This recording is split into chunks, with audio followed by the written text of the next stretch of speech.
the producer and the project manager at the Swedish School of Textiles, Frida Stålhandske, writes, "The best thing there is to work with people that actually want something. Go Max." And then she says, "Thank you, Mark," because she commented on a LinkedIn post that Mark made. Mark Hermansson, that is a communicator and media/press manager at the Swedish School of Textiles. And as you can see, they actually posted one of my sales occasions on LinkedIn, and Frida's answer was to his post. So now I'm gonna read Mark's post. It's a bit longer. Official profile products approved and produced by the state? Not really. Fonts chosen by some committee? Nope, I don't think so. Something actually swinging? Hell yeah. Textile management student Max Sellan went ahead and made some killer profile products on his own. The sweatshirts are vintage, sourced from the same supplier that outfit classic American colleges, which of course is pretty damn sweet. And yeah, you can also order custom-made pieces if you're into that. Naturally, via Instagram at max.sellan. Big shout out as well to Textile Fashion Center and Frida Stålhandske for rocking them front row. And as mentioned, this was said by Mark Hermansson, who is a very leading figure at the school that I'm attending, which is the Swedish School of Textiles. And as I mentioned, this was from my second occasion of sales where I actually sold my products. I've done in total 3 occasions where I sold my sweatshirts. And in profit, from those 3 times alone, I've made just under 1,000 euros. For some of you watching, you may be thinking, this is just thoughts that are coming to my head because I like to be very self-critical. Oh well, but it's not a lot of money, and you probably have a lot of time to make those sweatshirts, and that's correct. I hand printed everything myself. I will go through everything in this video. I hand printed everything myself with small sponges like these ones, and then stencils. So I did like this. Of course, I had a bit bigger ones. I will cover everything. I will give you all the free value.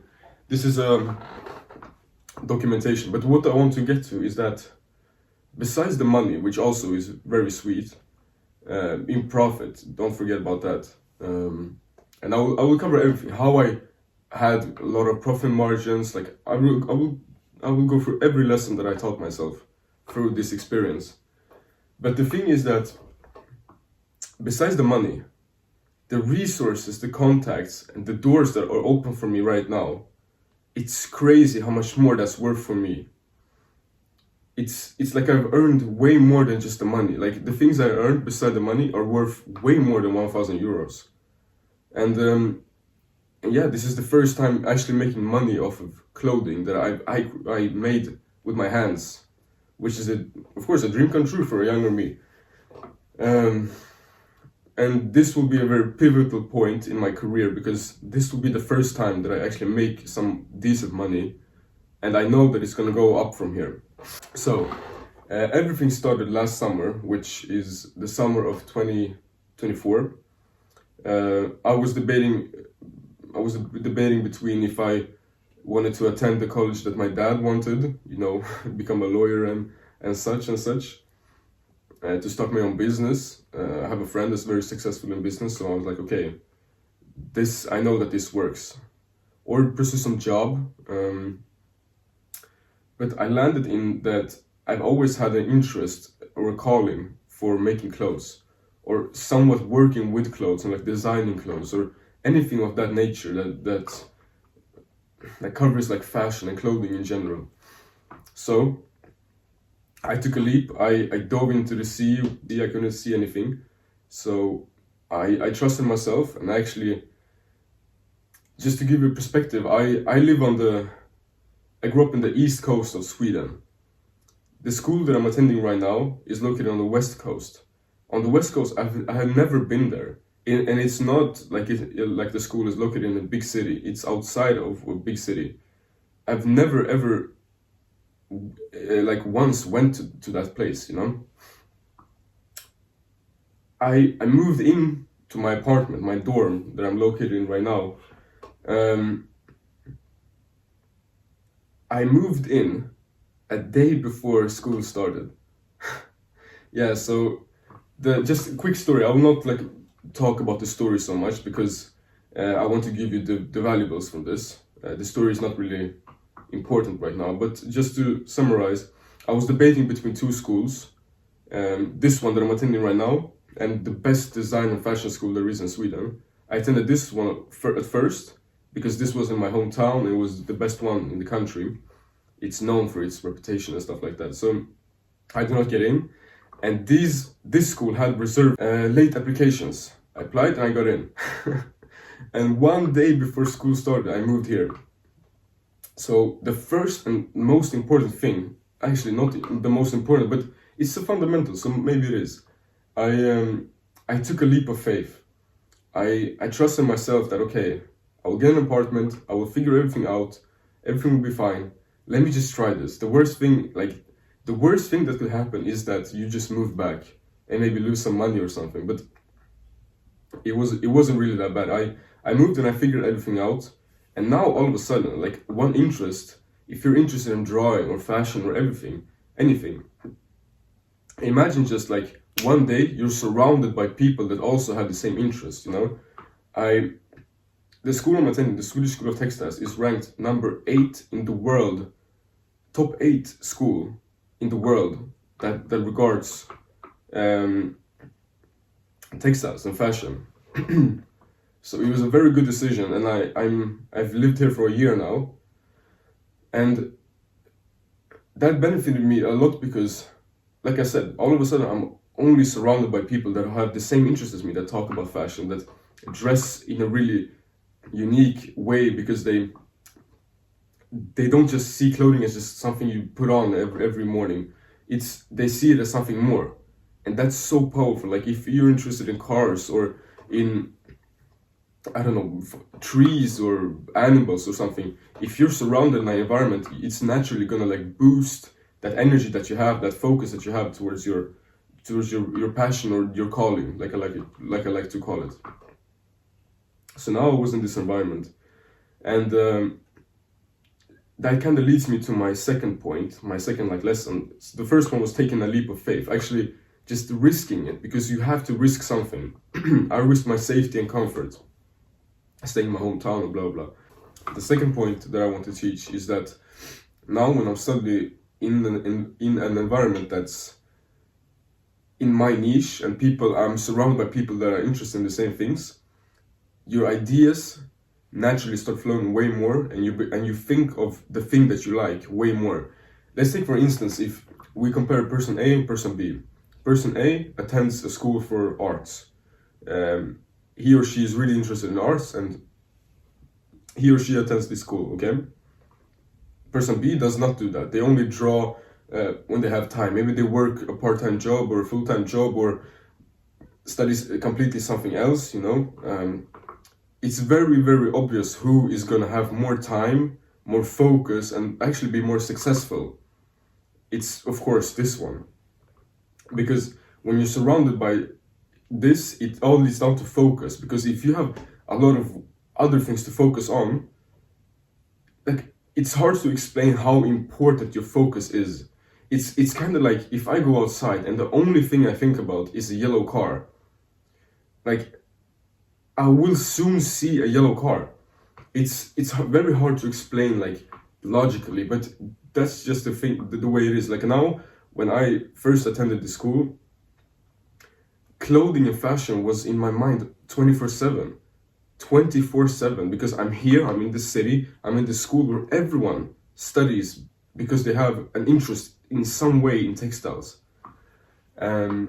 So environment and focus is a second lesson. It was so crucial because every one of these pillars made me make my first money in fashion. Like like I said, I'm very self-critical, but I don't know if I would have told myself a couple of years ago, yeah, you will just design clothes from home and you will actually make money that you can live on. it would sound crazy to me, and this is a very pivotal point, even if it's not a lot of money.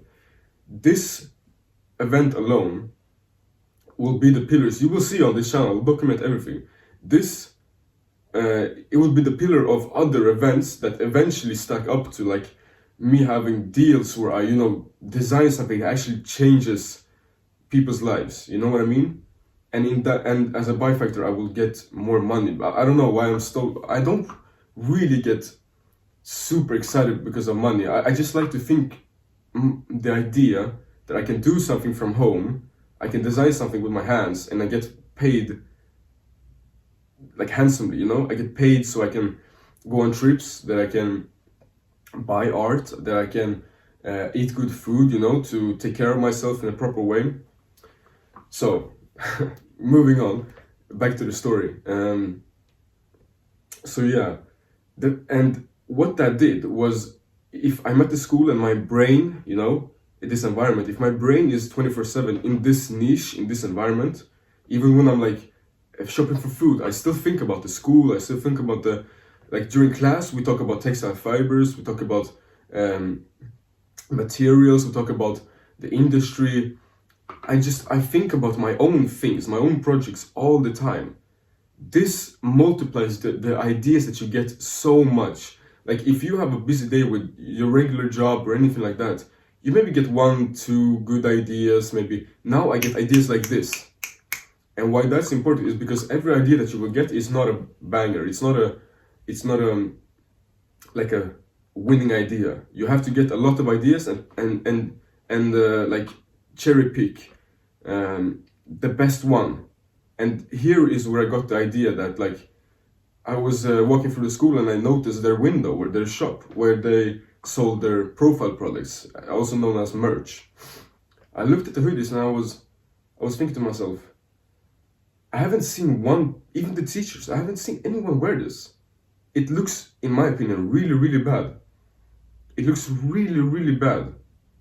So then I got the brilliant idea, like, okay, I'm attending this very, very cool and unique school. How come they don't have cool merch?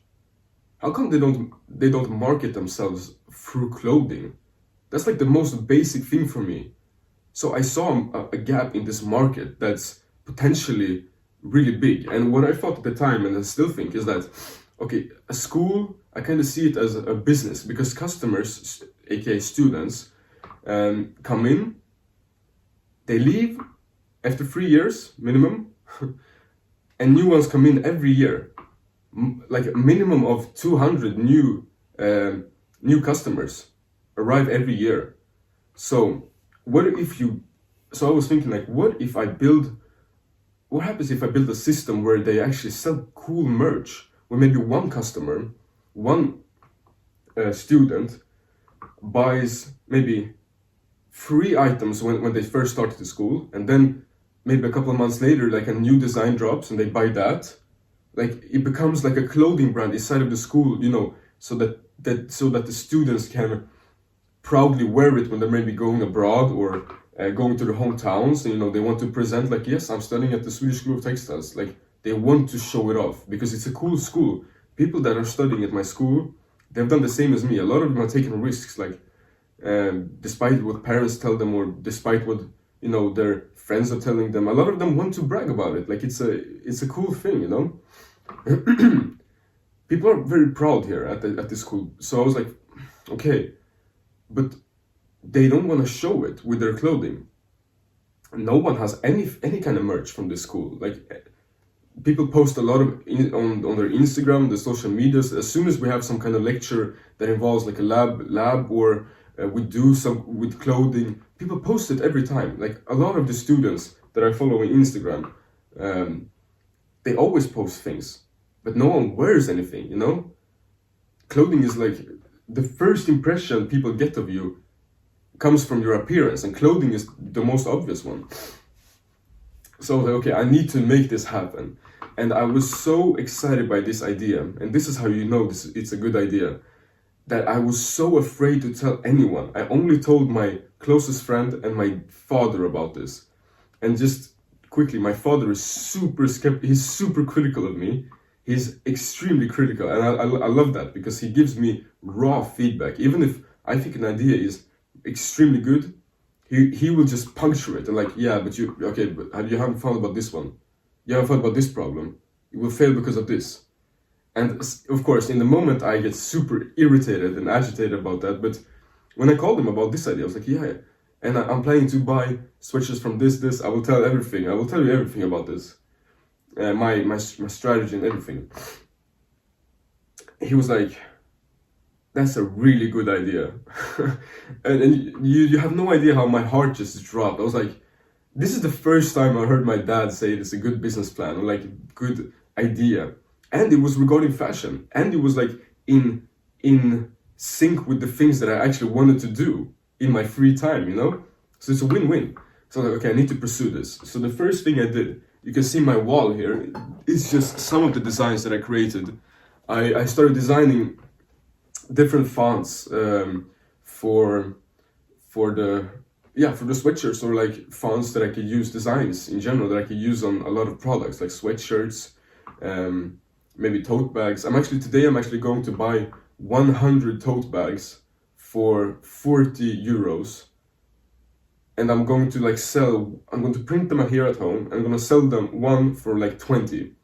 You see, like the opportunities, I will come to everything later, but yeah, I started to design a lot of designs. These are the ones that I cut out. These are the ones that you can't even see every one of them, but this is the designs that I thought was like, okay, I've maybe drawn out, I have in my in my documents here, I think I have over 50 designs that I drew, and in my computer I think I have over 100 designs that I created and tested. Just so I don't jump around so much, so yeah, I started to design. And the second thing that was very important, maybe the third, I consider this a lesson. So this is the third thing, it's market research. Because even if you think something is really good, really banging, you need to ask people, especially if you're close to your market. I was close to my market because I'm attending a school. I have the students around me all the time. So I just went around in school like, excuse me, which one would you pick out of these 5 sweatshirts designs? And it's so powerful because people actually like stop, they drop everything that's going on in their head, and they actually give you their energy and time. It's very powerful because no one is forcing them to give you their opinion, you know, their energy, their answer, but they still do it. A lot of people do it. Like I don't think I had one out of, I don't remember how many I went up to, but let's say I went up to like 20 people. Not one said, sorry, I don't have time. Not one. So I got free market research, and I asked friends, family, everything. Like, okay, is this good? Would you buy this? Because you need to be able to take critique and feedback.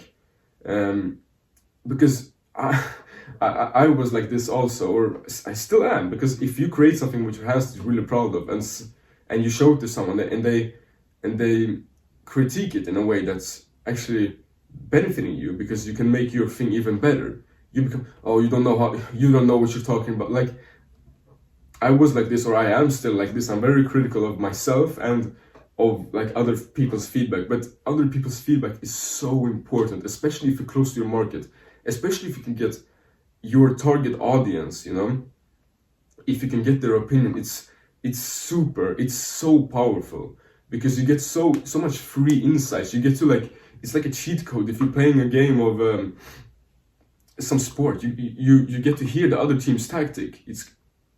Now I don't like to see like people that support me or, you know, buy from me as the other team, but just so you understand, it's so much power in that. So the first design that people actually liked was, I have a sweatshirt. I have like the sweatshirts that I didn't sell from my free sales occasions. I have them all here, and it's only 5. So you see, and I'm donating them to a charity shop. This was the first design that I made. So it's Textile University, the city's emblem, and then established 1866. I made maybe less than 10 sweatshirts, It took a while, you know. I will explain how I did them and everything like that. So what I did was that I drew out my design on very special paper. It's called stencil paper. I have it somewhere here laying around.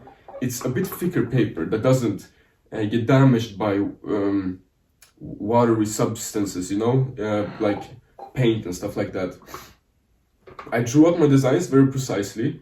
I cut them with a very sharp, like it's I don't think it's called a doctor's knife, but you know, like a precision knife. Yeah, I cut it very precisely, and now boom, I have designs. I have stencils because you can screen print, but it's I don't know. I like with emulsion and stuff like that.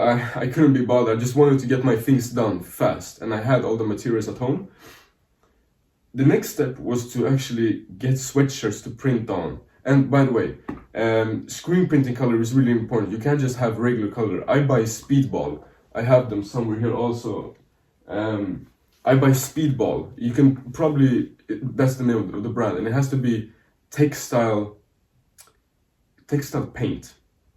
Textile paint. It has to be. I think if you do like a quick search on Amazon, you will find it. Either you buy the thicker, or you can buy like in spray bottles even. The only thing, if you want it to last, you have to fixture it with a very hot. You can use an iron maybe, or I use a heat press. And you need it depends on which brand you're using, but you need to, yeah, if you want it to last, your design, like this one or this I made myself also, you have to really like set it in place. And now comes one very important thing: how I actually got a hold, on my sweatshirts. Because I started researching. Okay, I will invest in this. This is such a good idea. I will do this and this and this. And then I called my father. He was like my advisor in this. And he was like, "But okay, so why are you looking to spend so much money on like bulk orders for sweatshirts, like blanks? Just don't you have like one at home that you can at least test on?" I was like, "That's actually really smart." So I went home. I grabbed one that I didn't really use, a sweatshirt that had, you know, the feel. I like thick, like sturdy sweatshirts like this one. This one is actually I designed this myself actually, from a real supplier like in China and stuff like that. So I know like what I'm looking for in terms of like the touch and feel. I grabbed one that I didn't use for long, and even if you're sitting at home and you have something that you use, risk it, or go to a charity shop, and I'll get to that. But I tested my designs on sweatshirts that I didn't really use, that were just laying here at home. I used this sponge to, you know, print on my stencil with the textile paint, sorry. Then I set it in place with the heat press. I washed it a couple times just to see that everything sticks, you know, that paint doesn't just fall off, the design doesn't fall off. And then I wear it to school.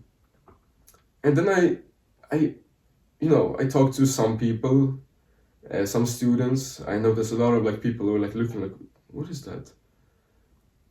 And then I got just a brilliant idea. I walked past a woman I knew worked at the school, and I asked her like, "Oh, sorry, if I want to put up something just to show people here at the school, who do I talk to?" No hesitation. I'm so glad that you asked, blah blah blah. Here is the producer that I told you about in the beginning of this video. Here's her number. Just call her, text her. The next day, I had a meeting with her. I did a pitch.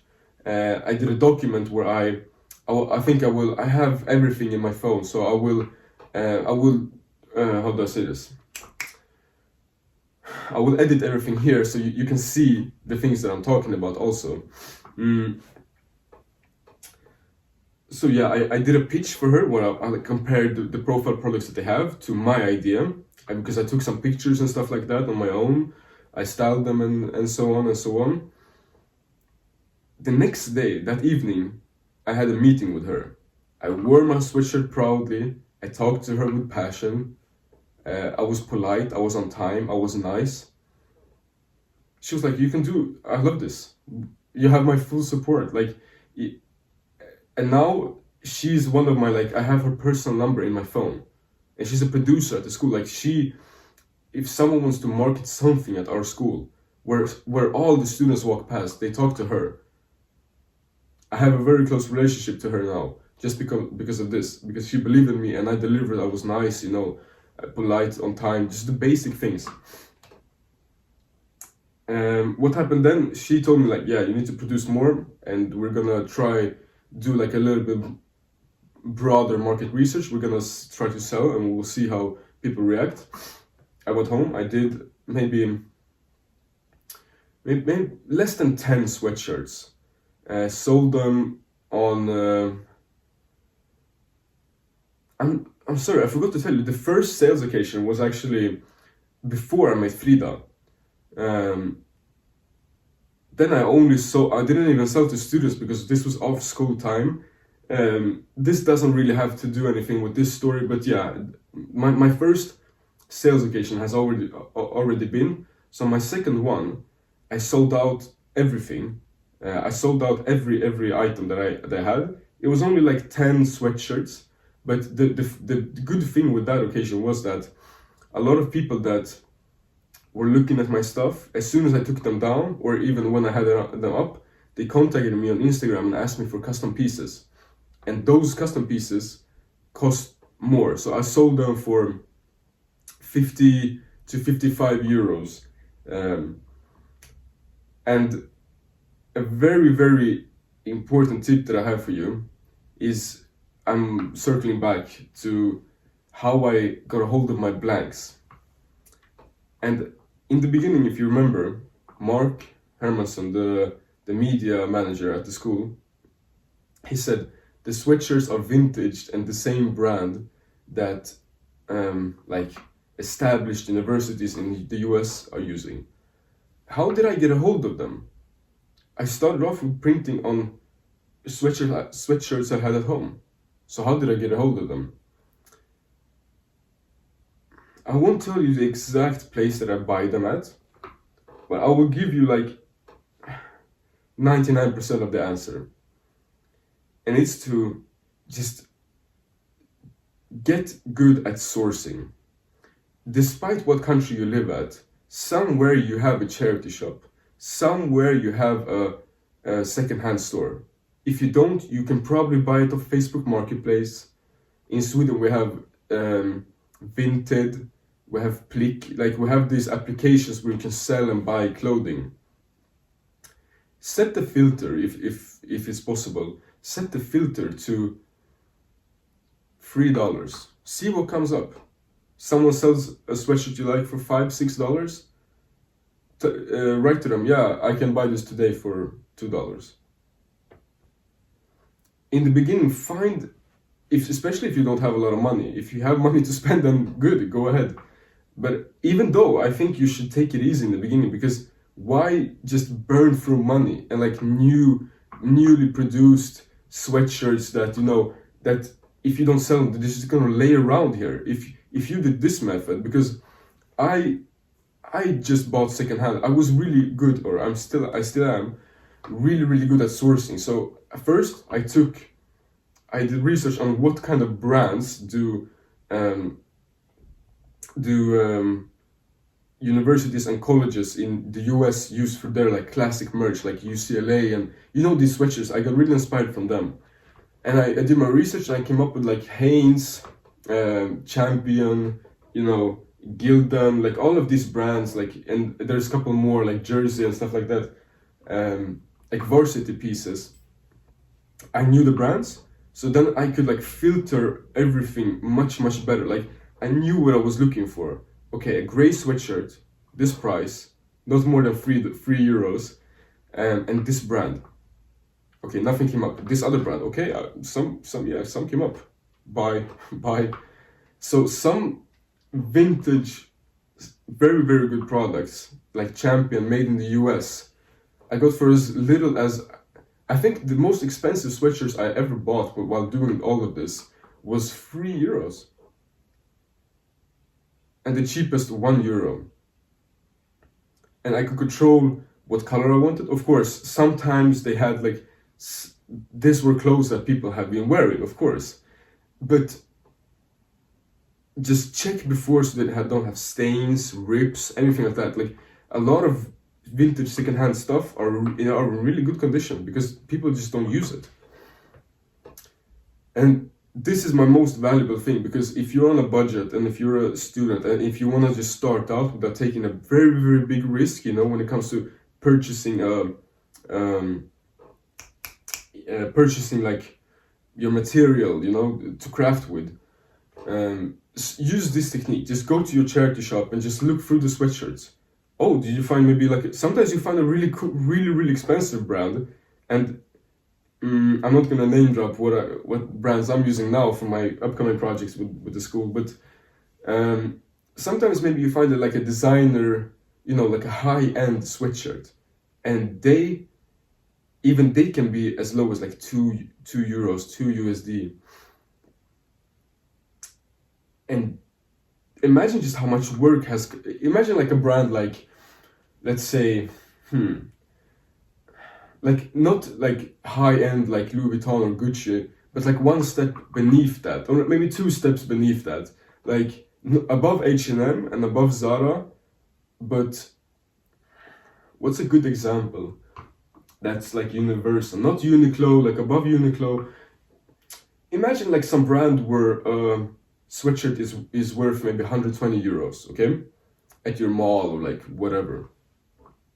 Imagine how much it actually costs them to produce that. Of course, the sweatshirt itself, when bought in bulk, is not that expensive, but they have a designer's team. They have someone that makes the pattern. They have someone that makes the invoice for the suppliers, and the suppliers make them, and the material is good, and blah blah blah blah blah. It's made here, and it's with this 100% cotton. If you just buy secondhand, you can find that for €1, and you can play around with it as much as you want. That's my tactic. That's my tactic. That's how I'm able to, like, from 3 selling points, €1,000. For me, that sounds like, okay, like, I don't care if you watching or my own thoughts like come up and like, yeah, €1,000, that's nothing.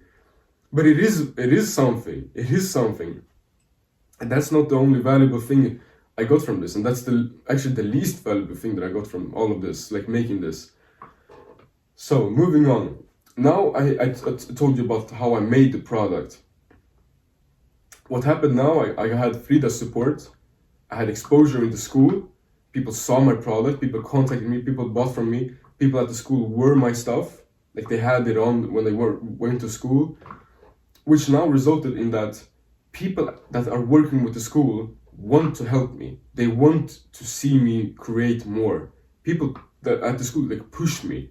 I will not say like I'm a huge name at the school, but people that work there, maybe not all of the students, because like at the product I want to seem a little bit more low-key, you know. I want to make it look like the school that's actually selling it and not a student, because that's a little bit psychology thing. But yeah, people that work at the school, that we have, for instance, a guy that works with photography and like in the studio with the photos. I can come in there whenever I want, ask for his help, and he wants to help me. The producer, I have her direct number. I will actually text her right now after this video, because I want to sell those tote bags that I told you about. No problem. Like they didn't even want to share like of the cake, you know. Like all of the money goes to me, and there's so many different people like wanting me to succeed, and they have so much resources because they're well connected. They have resources like just like good cameras, you know, like marketing power. Like they have access to the Instagram accounts from the school, you know. Just the fact that I'm able to sell at the school without any problem, and the money actually goes to me. 100% of the profits goes directly to me, no taxes. They don't want to see like a document of my company. I don't even have it registered, you know. Like all the money I make, it's like, you know, but you know what I mean. It's I'm not legal yet, because get legal while when you actually have something that's working for you. That's my advice. That's maybe not my advice. Don't take it, because I don't know, but that's what I'm doing right now. So yeah, this is gonna get up in the evidence room, this video. No, but if I just could list everything that I earned besides the money, it would be shocking, really. Okay, so now, where were I? Excuse me. So, the next part is my third sales point, my third sales occasion. And this was actually an initiative that the school made. They invited me to an event that the school hosted, which was called Reware. It was a big fashion show and was like DJs, and I had my own little shop there. I sold, I got exposure, and people ordered from me after, because maybe some sizes or some colors weren't the ones that they were looking for. So money, more exposure, and just more, upward going success. The snowball effect keeps going, This is also very important, because if the school hadn't like, oh yeah, we need him here, I don't think I would have known about this event, because my school has events all the time. And I don't know, maybe I was thinking about something else. So also very, very, like, people want you to succeed as soon as you just start. As soon as you have something that benefits a lot of people, especially now, and this will benefit the school. People want you to succeed. People want to help you. So that's kind of like my story. That's those 3 occasions. If I'm being honest with you, I didn't even really try that hard. I printed the sweatshirt at home. That took some time, of course, because I did it all by hand. Other than that, sometimes I was at my shops, my sales occasions. Sometimes I was there to answer questions or help people, but the majority of the time, the clothes were just hanging there and people could browse them in the school. I was doing something completely else. And then I look at my phone, boom, you got some money. Oh, another sale, boom. Which was a very good feeling, especially when you're out and maybe you're spending some money.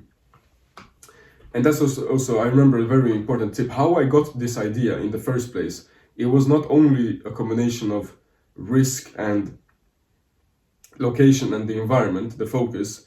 It was actually, my ideas started flowing way, way, way more when I eliminated all distractions, everything. Like, besides this, what I'm doing right now, training, eating, sleeping. That's it. Nothing with going out to bars, nothing like that. As soon as I stopped doing that crap, as soon as I stopped doing that, as soon as I stopped, being lustful and stuff like that, as soon as I stopped doing that, the ideas just come naturally to me. It's so crazy how that works. Like, sometimes you just have to do less and more of the thing that you're calling, So yeah, now, as I told you, I made this money, I have these contacts, which is a very good step, for me right now. I'm gonna quickly explain to you what I'm doing right now, because I will treat this as my journal in video form. I've never done this before, so this is special, but I think it's good for me. It's like it puts a lot of pressure on myself. I think I will keep myself more accountable if I do this in video form. What I'm doing right now, I'm doing a test, because my regular sweatshirts that I sold in the past, I sold them for between 40 to 60 euros, depending on if it's custom made or anything of that nature. What I'm trying to do now, I ordered. Should I show you? I can show you. This is a prototype. So I'm doing way more sourced things and actually sew things myself. I actually customize it way, way, way more. This will be a raglan shirt. I don't know if you can see this, but this will be a one of one. This will be a one of one piece. So a lot of these pieces I sew a lot of it myself. I will do a lot of my own, sewing and hand craftsmanship. Way more details, way more special. Just to explain in a better way, I've sourced my material really, really good now. So I have pieces that are, some of these pieces are made in the 60s and 70s. That's like dead stock vintage. So I have a really good base product, like base material. The designs I make will be like one of one. The designs that I make and the print will never be done again, and only in this format. I've also sourced and bought work jackets from France, made in France. I bought this for 10 euros. I have a supplier now. I have a supplier now where I can buy them for as little as 10 euros a piece. And that jacket, with some modification that resembles the school, that actually markets the school, maybe some print, I haven't really decided what I will do with them right now. I'm going to list them for 100 euros. So this line will be more luxurious. I will try to, so the feedback that I got was okay, but students are typically broke. What I will use this for is more marketing. I will focus way more on marketing for the school right now. So I will do commercial films or short movies with this clothing with people that are working in the school. And if the school wants to push one product, maybe the French jackets, they can contact me and I will buy more and we can sell them together. So this is a little bit of a test, a little bit more expensive products. And this is after that I recorded the video. This is 100 tote bags, costing less than $1 each. Like I said, I bought 100 for 40 euros. So yeah, you do the math. And I'm going to sell them between 17 to 25 euros a piece. So this will be my entry item. So while I focus on the luxurious things and I take my time on the art thing, I have an entry item that's going to be a little bit more cheaper with similar designs. So yes. But the goal is, in the end, I even have print on demand. This one that you see right here is print on demand.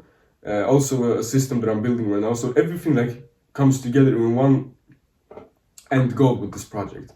And that's to sell or be a part of a system that's running all the time in the school.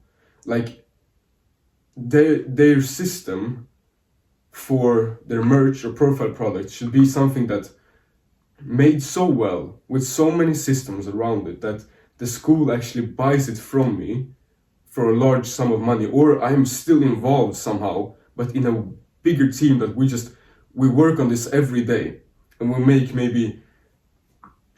make the merch so good that it becomes a brand of itself that actually markets the school in the whole of the country, or even markets the school outside of the country for the international students to come here and study.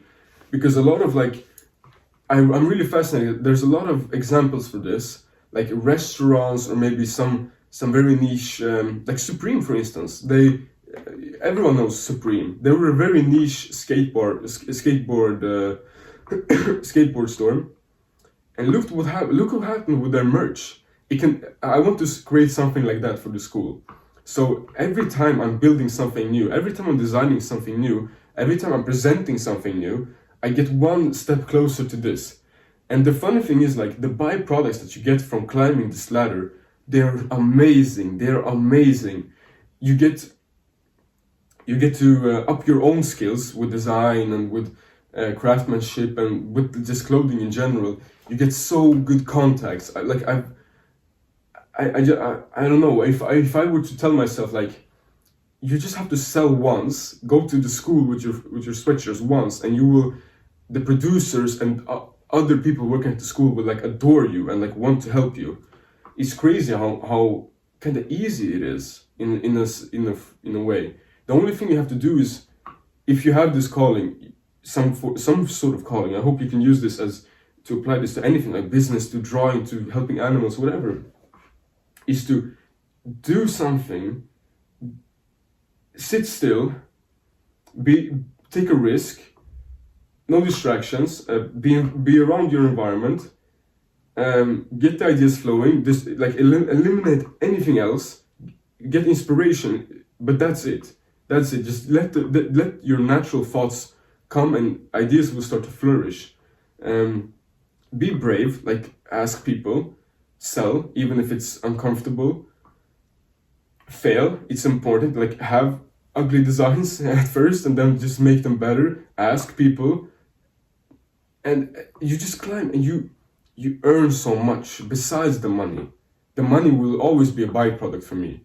I'm climbing a way taller ladder. Like the end goal for me is to be so influential that my advice on something regarding design, or in this case fashion, is so valuable that people need it.